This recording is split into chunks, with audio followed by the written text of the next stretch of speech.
नमस्कार, मी लतिका। आज मी तुम्हाला झटपट असं कांदा लसूण मसाला वापरून कोबीची भाजी बनवून दाखवणार आहे। त्यासाठी बघा कढई गरम करत ठेवली, त्यामध्ये आपण तेल टाकून घेऊया। तेल टाकायचे आपल्याला अर्धी पळी, आवडीनुसार थोडंसं कमी जास्त केलं तर चालेल आणि गरम होऊन देऊया। तेल गरम झालेलं आहे, त्यामध्ये टाकायची मोहरी चांगली भाजून घेऊया। छोटा अर्धा चमचा टाकलेला आहे, छोटा अर्धा चमचा जिरं टाकायचं, त्यात टाकायचा कढीपत्ता, एक मोठ्या आकाराचा कांदा बघा असा बारीक कापून घेतलेला आहे।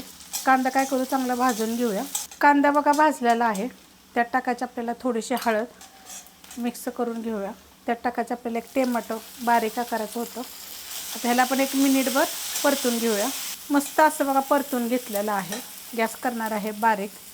त्यात टाकायचा आपला हा कांदा लसूण मसाला 1 चमचा घेतलेला आहे। जेवढा कोबी असेल त्याप्रमाणे तिखटाप्रमाणे कमी जास्त करायचा। मीठ टाकायचं चवीप्रमाणे, मिक्स करून घेऊया।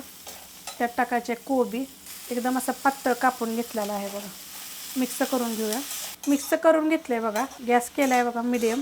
त्यात टाकायची आपल्याला चण्याची डाळ 3 चमचे मी चण्याची डाळ भिजत घातली होती, एक अर्धा तास ते 1 तास भिजत घातलेली, चांगली भिजली पाहिजे। आणि जे कोबी आहे ना, हा 250 ग्रॅम कोबी आहे। त्यात टाकायची आपल्याला कोथिंबीर, हलवून घेऊया। डाळ टाकल्यानंतर बघा मिक्स करून घेतलेलं आहे, मस्त असं बघा झालेलं आहे। अशा पद्धतीमध्ये एक जागी करायचं। आता ह्याच्यामध्ये तुम्हाला सांगते, जर तुम्हाला चण्याची डाळ जर टाकायची नसेल ना तर एक बटाटा पण टाकू शकता, आणि जर बटाटा पण टाकायचा नसेल ना तर नुसते कोबीची पण करू शकता। गॅस आहे बारीकच, हे झाकण ठेवूया एक 10 मिनिटासाठी, 10 ते 15 मिनिटासाठी ठेवायचं बारीक गॅसवर।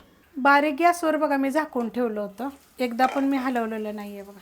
मस्त अशी होती बघा, नुसती वाफेवर शिजवायची। आणि डाळ जरी नाही टाकली, नुसता कोबी जरी असला तरी बघा वाफेवर शिजवायचा। मस्त बघा अशी डाळ बी चांगली शिजलेली आहे, कारण भिजत घातली की नाही 1 तास 1.5 तास जरी भिजत घातली की नाही तरी सुद्धा चांगली भिजली जाते आणि मस्त अशी लागते चवीला। कांदा लसूण मसाल्यानं काय होतं, मस्त लागते। जर तुमच्याकडे जर नसेल तर मग मिरची वापरा, मिरची पावडर जरी टाकली तर चालेल। अशा पद्धतीने एकदम झटपट करून बघा।